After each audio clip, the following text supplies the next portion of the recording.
ಇಲ್ಲಿ ಯಾರ್ಯಾರೋ ಕಾಮೆಂಟ್ ಹಾಕಿದ್ದಾರೆ, ಹೆಣ್ಮಕ್ಳು ಕಮ್ಮಿ ಬಟ್ಟೆ ಹಾಕೋತಾರಲ್ಲ, ಬಟ್ಟೆ ಹೆಚ್ಚಿದೆ ಅನ್ಕೊಂಡ್ರೆ ಅವ್ರ ಬಟ್ಟೆ ಜಾಸ್ತಿ ಆಗುತ್ತಾ, ಮದ್ವೆ ಆಗಿದೆ ಅಂತ ಅನ್ಕೊಂಡ್ಬಿಟ್ರೆ ಮದ್ವೆ ಆಗ್ಬಿಡುತ್ತಾ ಹೆಣ್ ಸಿಕ್ಕಿ ಅಂತ ಕೇಳಿದ್ದಾರೆ.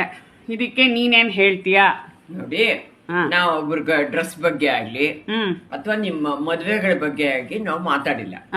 ಅದು ನೋಡಿ, ಒಂದ್ ವಿಷಯನ ಹೇಳೋದು, ಡ್ರೆಸ್ ಅವ್ರವ್ರ ಇಷ್ಟ. ಅವ್ರು ಯಾವ ರೀತಿ ಬೇಕಾದ್ರೆ ಹೋಗ್ಬೋದು, ಯಾವ ತರ ಡ್ರೆಸ್ ಬೇಕಾದ್ರೆ ಹಾಕೋಬಹುದು, ಪ್ಯೂರ್ಲಿ ಪರ್ಸನಲ್.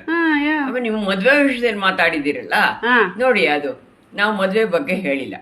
ಪ್ರತಿಯೊಂದಕ್ಕೂ ಪ್ರಯತ್ನ ಅನ್ನೋದು ನಮ್ದಿರ್ಬೇಕು, ಸೆಲ್ಫ್ ಕಾನ್ಫಿಡೆನ್ಸ್ ಇರ್ಬೇಕು, ಮತ್ತೆ ನಮ್ಮಲ್ಲಿ ನಂಬಿಕೆ ಇರ್ಬೇಕು. ಹಾಗೆ ಆಗುತ್ತೆ, ಹುಡುಕಿ ಖಂಡಿತ ಆಗುತ್ತೆ, ಯಾಕಾಗಲ್ಲ. ಮತ್ತೆ ನಾವು ಇರೋ ಸಂದರ್ಭದ ಜೊತೆ ನಾವು ಹೊಂದಾಣಿಕೆ ಮಾಡ್ಕೊಂಡು ತೃಪ್ತಿ ಪಡ್ಕೋಬೇಕು. ಹೌದು, ಇಲ್ಲ ಅಂತ ಕರುಬುದ್ರೆ ಅಥವಾ ಅದ್ರ ಬಗ್ಗೆನೆ ಕೊರಗ್ತಾ ಕೂತ್ಕೊಂಡ್ರೆ ಮದ್ವೆ ಆಗ್ಬಿಡುತ್ತಾ? ಆಗುತ್ತಾ? ಆಗಲ್ಲ, ಖಂಡಿತ ಆಗಲ್ಲ. ನಿಮ್ ಪ್ರಯತ್ನ ಮಾಡಿ, ಹಾಗೇ ಆಗುತ್ತೆ. ಮತ್ತೆ ನಿಂಗೆ ಇಂಗ್ಲಿಷ್ ಬರುತ್ತಾ?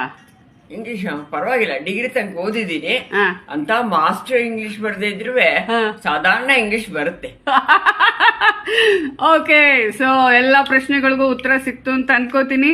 ಸಿಗ್ತೀವಿ ಇನ್ನೊಂದು ವಿಡಿಯೋದಲ್ಲಿ. ಬಾಯ್.